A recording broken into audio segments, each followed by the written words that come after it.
Alright, hey, it's Rob. I just want to take a sec here and show off my new ride. There she is. Will you look at that?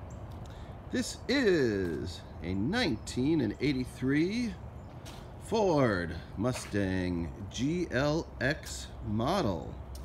Not a model you see very often. The GLX was the luxury version of the Mustang GT. So it didn't have the blackout trim, the stripes, all that kind of stuff. But other than that, the GLX is basically the same car. It's so new I don't even have the plate anymore. There's the old GLX badge.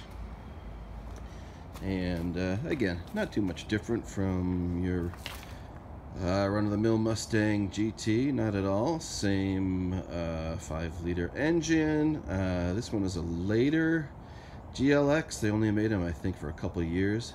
83 was the last year, and the later ones got the 5-speed transmission, which this has, 5-speed manual, which is why I bought it. And again, it's the luxury version, which means, I don't know, not much. You get wood trim on the dash, and maybe that's about it. Just regular old vinyl seats. Love the white and red. Very retro. There's the old 5-speed with the display on the bottom, very high-tech. Not only does it have a digital clock, but it lights up and tells you if your fuel's low or your door's open. This was state-of-the-art, 1983. Some very nice wheels and new tires that was put on by the former owner. These originally came with these things called TRX wheels, which are a European-sized wheel. They are pretty much impossible to find now, and the tires are $600 or $700 a piece. So really no point in that at all. I think they were close to 15-inch wheels. These are 16-inch wheels now, so a little bit of an upgrade. These are the later, early 90s Ford Pony rims. Looks super on the car. Original paint, believe it or not, 72,000 original miles. It's a cream puff, as they say. Came from California, spent some time in Florida and Georgia. But we'll go around to the old odometer again and see where it's at. But it has now rolled. And what do we got there? 72, 4, 5, and 6. How about that? Pop the hood for fun. And this is still in 1983, the carbureted version of the motor. And that's where we do it. So the old 5-liter 4-barrel Holley carbureted, no air conditioning engine. Again, super clean. If you're interested in Mustangs, one thing to look at always is these shock towers, that they're not banged up, beat up, rusty. This car doesn't have a speck of rust, nothing on it. Like I said, again, original paint. The thing I like about this car is that it is in this bright red color, which was the same color that my mom had on her 1982, I believe, Mercury Lynx, which was the first car I ever got to drive. Original painted on pinstripes, still in very nice shape. Like I said, all original paint to my knowledge. Top works great. Top is still in good shape, I believe original as well. Mostly original interior stuff.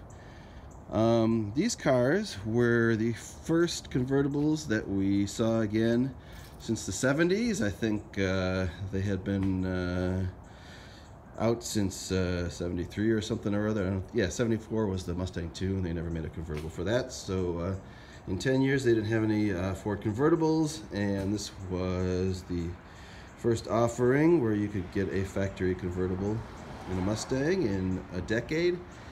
These weren't even made by Ford. These were all converted by a company called Cars and Concepts in Brighton, Michigan. So they started out as a hardtop notchback model, I believe. Then they took it to this company that would cut the roof off and convertibilize it.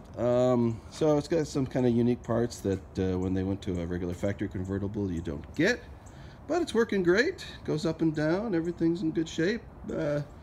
No issues there at all. It's hard to believe a little company in Brighton, Michigan could convert, I don't know, thousands of these cars into convertibles, but that's what they did. Yeah, if you're looking for a vintage car, these Fox Body Mustangs, as they are called, great option. You can find anything for them still. I love a car that you can just get a catalog for and order parts. There are a couple little interior trim things. This visor here is in pretty rough shape, but you can just literally go for 40 bucks and get another one or whatever.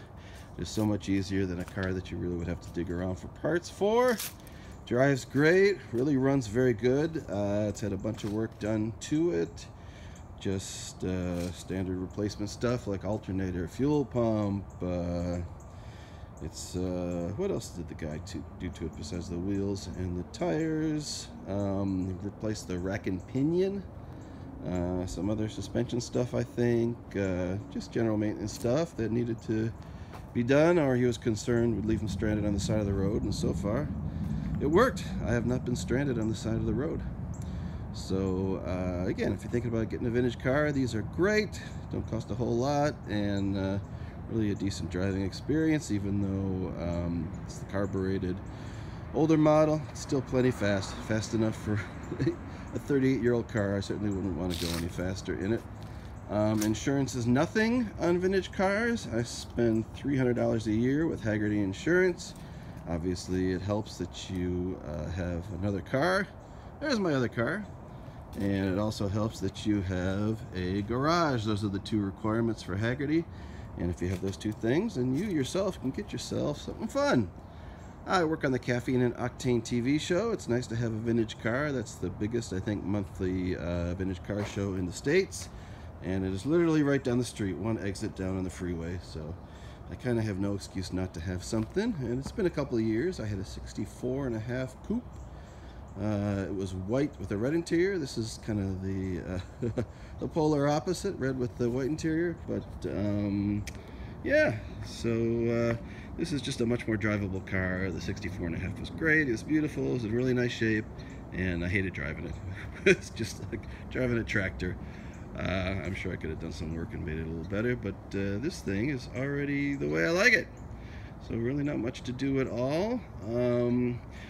If you want to buy a car, like I said, you always want to try to buy the best one you can get. You don't want to buy one that has so many problems you get frustrated with it, or it just sits up on blocks in your yard or whatever. So you want to spend the money up front, and especially buy something that somebody's already spent a bunch of money on. Will save you from doing, like these rims here, their wheels, tires, all that stuff is probably a couple grand. So it's a couple grand I don't have to spend on this. And like I said, as far as I know, everything's good, running good, starts right up, runs cool. So so far so good for the '83 Mustang GLX. All right, thanks for checking it out. We'll see you out there on the road.